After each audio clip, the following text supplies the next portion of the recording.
One, economic security. Two, political evolution, integration, as well as lasting peace among all Nigerians. So the president was speaking to economic security and to push aside all petty differences and come together to face the common challenges of economic security. You think the president here was saying, look, whether we like it or not, we have serious challenges, whether you are north, south, northwest, northeast, southeast, southwest, south-south in Nigeria, and this is a common challenge of economic security. We need to face that.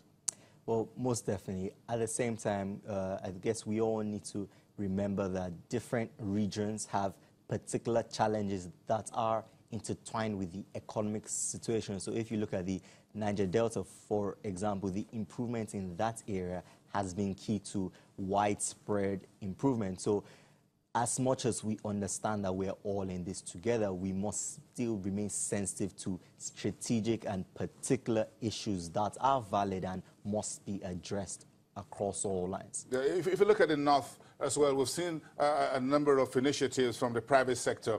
Aside the central bank anchor borrowers program in terms of rice, we've seen a number of initiatives coming through there in terms of agriculture and solar energy, whether it's from the Dangote Group or it's from Olam. Of course, some of these guys will be, the president, we understand, next month will be opening a major animal feed facility up there in the north, in Kaduna State, to be precise. So this, or do you think this, you've talked about the Niger Delta, but we need to look at the core north in terms of agriculture, in terms of the solar energy that we sorely need to ramp up power to the people, whether they're small businesses or mid-sized companies, even in the agro-allied sector? Yeah, that's completely right. And then even if you go further up north or go to the northeast, efforts to rehabilitate that region is key. Going further down south, you see the middle belt, the clashes that we've seen between herdsmen and farmers. That is one area that some people have said he has been a bit soft on. So all around the country, there are particular issues that must be addressed. And as usual, the speed at which this is done will be key to sort of unlocking the growth potential for this year. But look at this, our senior Africa analyst at Eurasia Group, as reported by Bloomberg, says, quote, put that up, it says Buhari's return probably won't have much impact on policy making or the nation's economy, which has seen the Naira currency weakened by 13% this year. That means 2017. Do you agree with this? Do you think this is a little bit fair on the fact that his return probably, and that's the key word here, won't have much impact on policy making or the nation's economy? I think whilst that might be true in the near term, in the medium to long term, his presence and his control is of paramount importance, even if you're looking into the way the 2019 campaign would have evolved in his absence. So I think having him around, whether you like it or not, or whether you agree with his policies or not, is of fundamental importance and will become so as we enter 2018 and as the economic and political space continues to evolve. How do you see him deal with what happened in his absence and now that he's back, in terms of what the acting president did?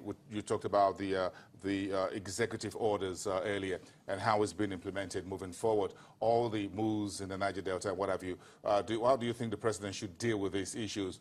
Do you think he should jump into the fray, take the scripts away from the acting president and say, hey, thank you very much, you've done a nice job, here we go from here? Or do you think he should keep this paper in focus and try to see how things work out very gently moving forward, even though you say you will need progress and we need him to be quick? Yeah, I think as a businessman, I don't particularly mind who's running the ship or who is writing the script. What I care about is what are the policies, how do they affect me? So as long as they ensure that progress continues, I don't mind who's in charge or who's making this progress happen. So I think that's key. Continuity is key. Because we see this in the business world, don't we see that? Yes, you have the CEO out of, then you have the deputy managing director in charge. So you're saying basically what I want to see is progress, whoever runs the ship. And continuity, yeah. And continuity. Look at the business world that you now talk about, corporate earnings. We've seen numbers, first quarter, second quarter. And do you think, how do you think this justified the market rally? Let's get into the market a little bit. You work for a firm that is 100% in the market, so you understand this. Do you think the numbers justify the market rally we've seen so far? 34%. We were almost 40% at the point. Well, yeah, so the rally, I mean, predates earnings. The rally started probably around late April, early May, where we saw the NAFEX window, for example. That was probably a key driver. That said, we did see a bit of a lull, I think perhaps early July or so, and with earnings coming in strong, we saw, especially in the consumer goods space, we saw a lot of interest. We also saw on the likes of WAPCO and Danksem after their results as well. So you can attribute quite a bit of the positive sentiment over the previous month to earnings. That said, since then, even with strong numbers coming in from the likes of GT and Zenith, we've just seen a bit more calm, a bit more caution in the markets, and traders and investors are probably sort of looking for what else to digest. I'm not sure if this news would be something that they mull over too much, but there's this sense that the market has rallied. We're up about 35%. Things are generally positive, but we are looking for sort of a driver to push things beyond these levels. Okay, we got a few more questions about the markets and all of that, but we're going to keep that for Bola Haina from Quadros Capital, your colleague who will be speaking here to talk more about this. Thank you so much for being here this morning. Pleasure. And I'm sure all of you will have a lot to pour over this morning, holding meetings and scratching all the numbers to find out what happens. Michael Famaruti is from Pt.2 Capital Management. Of course, the big story is that the president has returned to the country. That's no longer news. But how will the market take his return? And did the market really miss the president, or the market has a mind of its own?